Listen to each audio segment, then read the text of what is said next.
Assalamualaikum warahmatullahi wabarakatuh. Salam dan bahagia. Perkenalkan, nama saya Lima Rizati dengan NIM 20 208335 dari Universitas Sarjana Tata Mahasiswa Yogyakarta.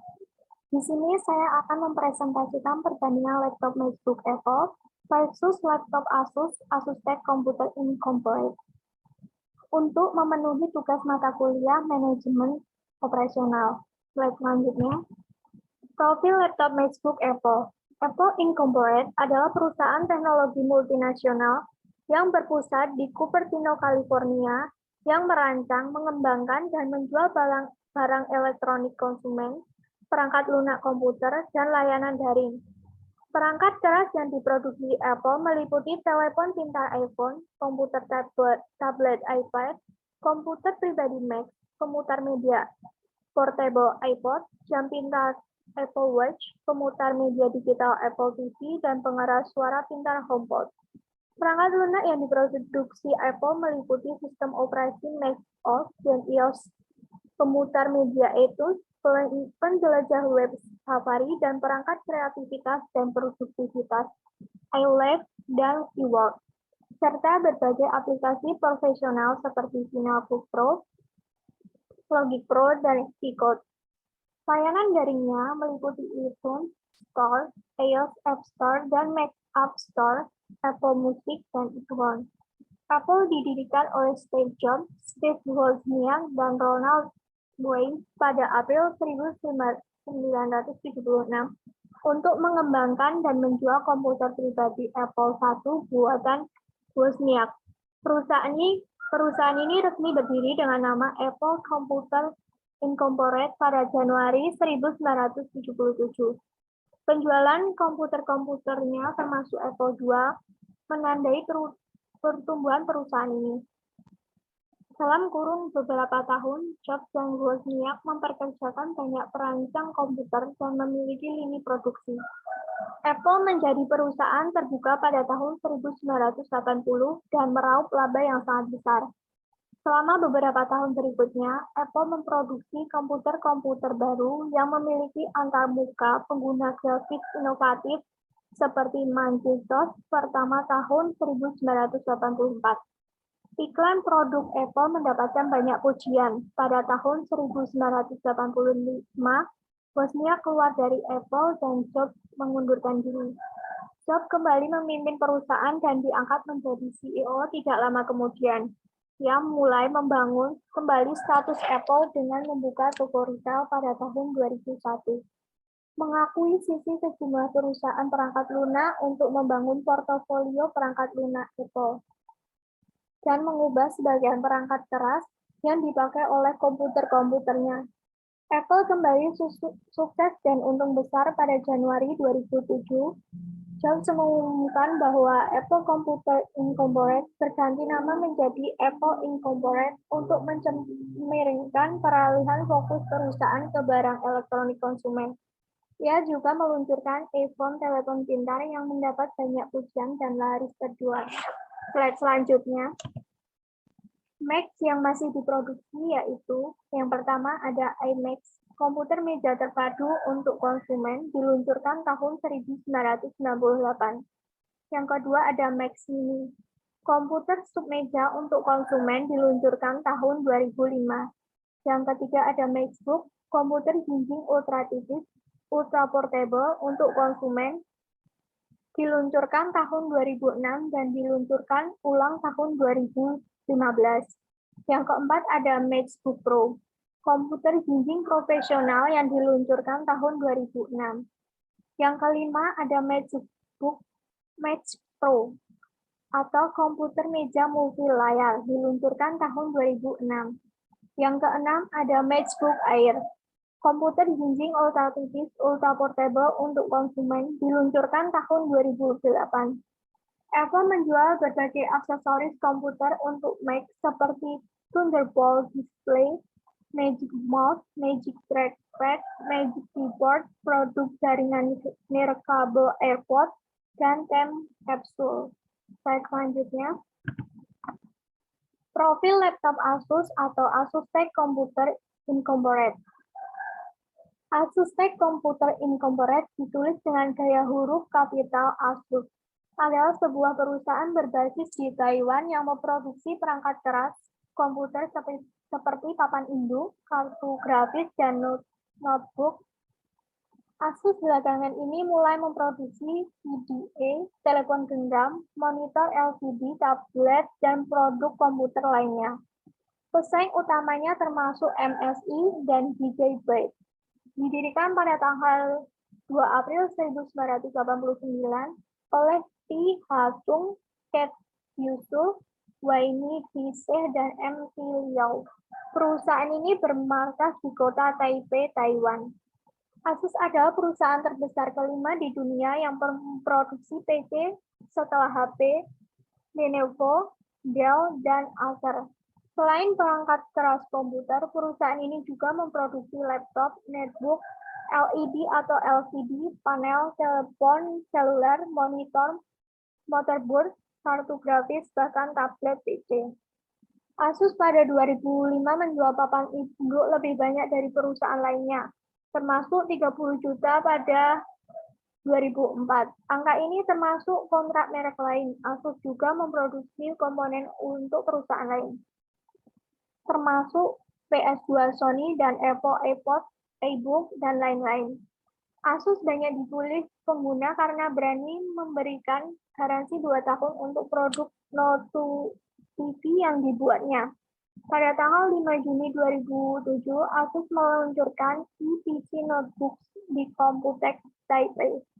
Sukses dan laris di pasar dunia, Asus mengembangkan produksi PC seperti eBooks, PCnet, Top, eTop, sebuah perangkat komputer touchscreen, eStick, sebuah perangkat nirkabel untuk digunakan dalam bermain game. Pada bulan Januari 2013 lalu, Asus resmi mengakhiri produksi seri ePC karena penurunan penjualan yang disebabkan oleh minat pasar yang beralih ke tablet dan ultrabook.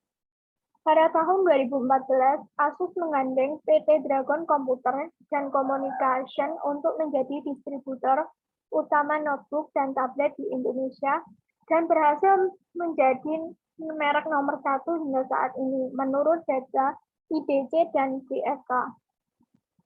Asus yang merupakan perusahaan publik telah mendaftarkan pada lantai Bursa Efek Taiwan dengan kode 2357 dan daftar sekunder di London Stock Exchange dengan kode ASKD. Perusahaan ini memiliki kurang lebih 50 kantor pusat yang tersebar di 30 negara dan lebih dari 400 tempat pelayanan Asus di seluruh dunia. Slide selanjutnya.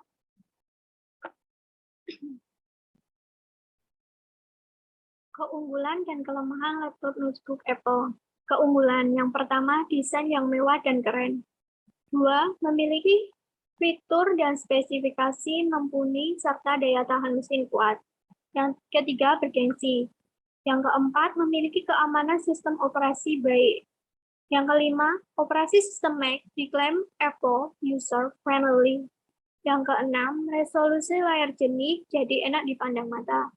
Yang ketujuh, keyboard dan touchpad nyaman digunakan, atau hardware berkualitas tinggi. Yang kedelapan, display layar baik. Layar memiliki sistem pencahayaannya sendiri sehingga bisa menyesuaikan keadaan atau kondisi. Yang ke-9, bisa mengintai Windows di MacBook. Yang ke-10, komponen dibuat dari bahan yang ramah lingkungan. Kelemahannya yaitu yang pertama, sistem operasi Mac jarang yang menggunakan, khususnya di Indonesia. Yang kedua, harga produknya mahal. Yang ketiga, harga perbaikan atau repair-nya mahal. Yang keempat, service center hanya banyak di kota-kota atau di desa itu langka. Yang kelima, harga aksesorisnya mahal. Yang keenam, cepat panas.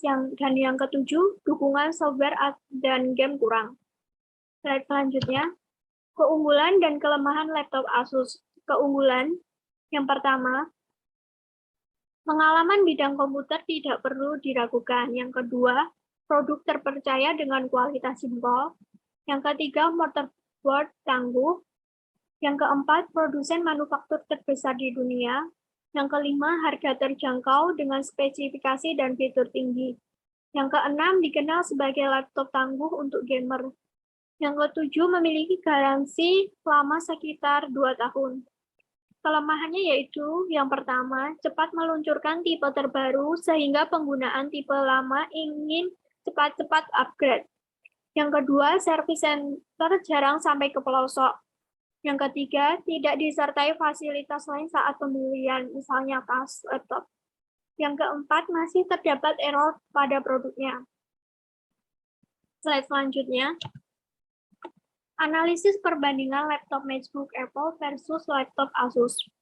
Jadi dapat disimpulkan untuk analisis perbandingan dari keunggulan dan kelemahan laptop MacBook Apple versus laptop Asus, Asus Tech Computer Incorporated, yaitu dari laptop MacBook. Harga menentukan kualitas. Terbukti MacBook tahun 2015 dapat bertahan beberapa tahun dan masih layak digunakan hingga sekarang, dikarenakan dukungan driver dan update sistem di dalamnya yang dapat mengoptimalkan kerjanya. Desain yang mewah dan keren, fitur dan spesifikasi mumpuni, bergensi jika memiliki produk ini dianggap orang yang berada.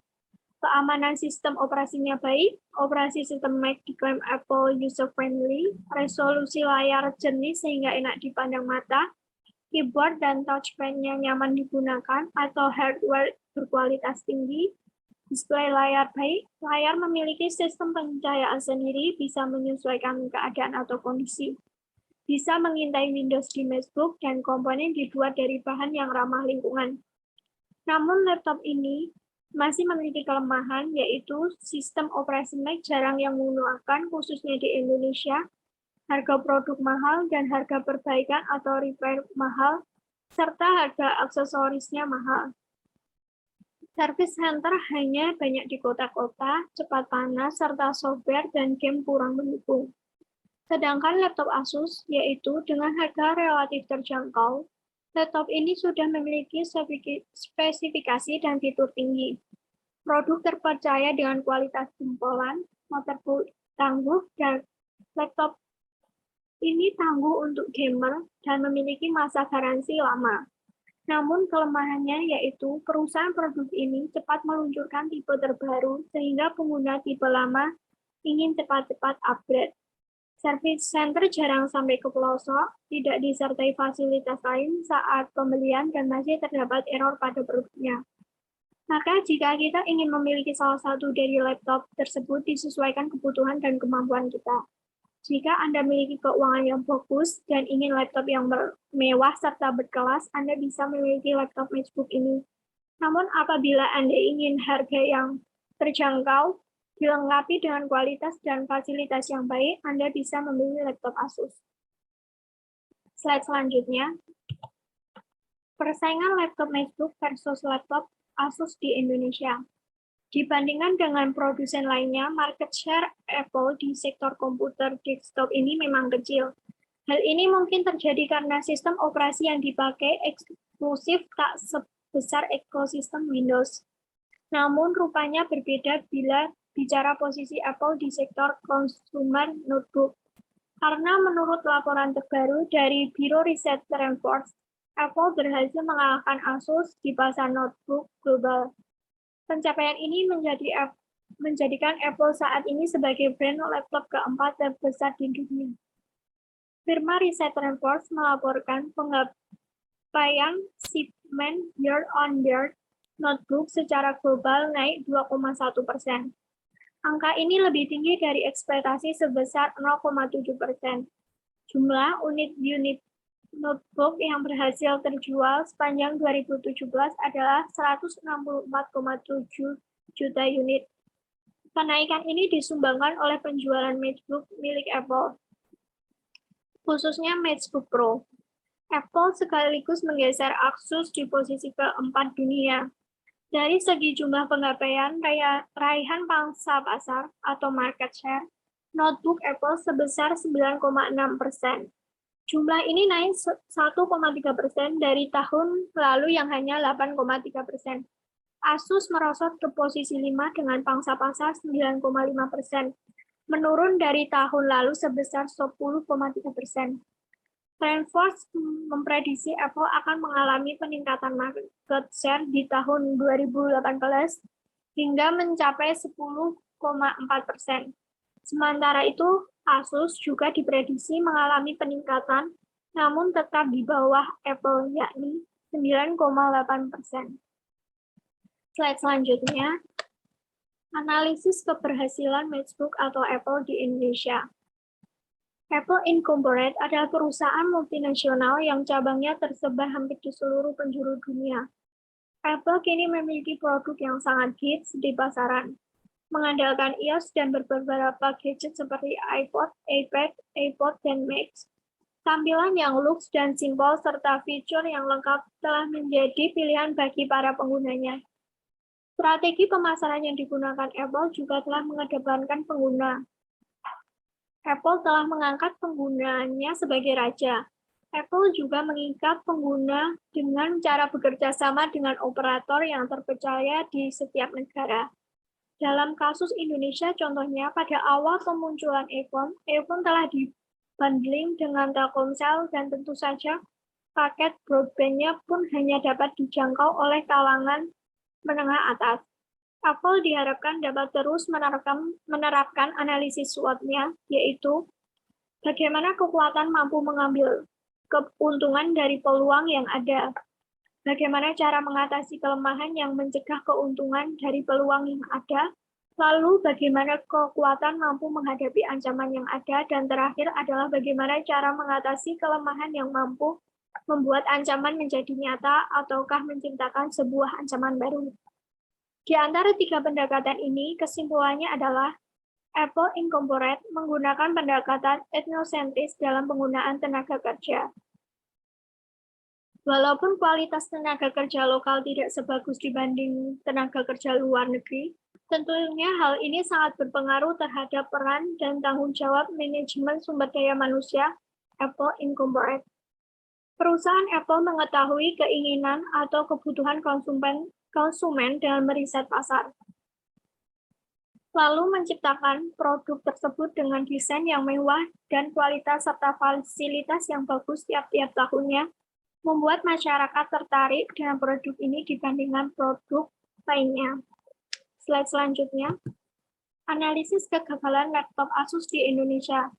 Meskipun Asus memiliki potensi manufaktur yang fantastis, distribusinya tidak sesuai standar dibandingkan dengan pesaing utamanya seperti IBM, Lenovo, dan Apple.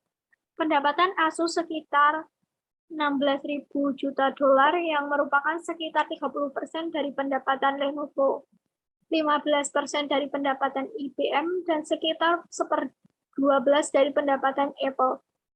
Kurangnya skala Asus dapat mempengaruhi kemampuannya untuk bersaing dengan para pesaing. Pemasaran yang buruk, Asus tidak memiliki keterampilan pemasaran seperti yang dimiliki Apple atau bahkan Lenovo. Sementara Apple adalah legenda dalam pemasaran, Lenovo juga secara teratur mengambil bagian dalam pencitraan merek itu sendiri melalui diferensiasi produknya, serta melalui komunikasi pemasarannya. Namun upaya diferensiasi seperti itu tidak ditemukan di Asus. Kontroversi. Asus kehilangan kasus hukum besar pada tahun 2016 yang berdampak buruk terhadap ekuitas mereknya. Asus ditemukan memiliki kerentanan dalam perangkat lunaknya yang dimuat ke perangkat keras mereka. Informasi ini sebenarnya sudah dipublikasi ketika Asus sedang menjalankan kampanye Wi-Fi dan perangkat elektronik lainnya di televisi. Karena privasi orang-orang terpengaruh, ekuitas merek Asus dirugikan. Slide selanjutnya. Terima kasih. Sekian yang dapat saya sampaikan. Mohon maaf apabila ada kesalahan pengucapan kata, kalimat, dan sebagainya. Semoga video ini dapat bermanfaat untuk kita semua. Terima kasih. Salam. Wassalamualaikum warahmatullahi wabarakatuh.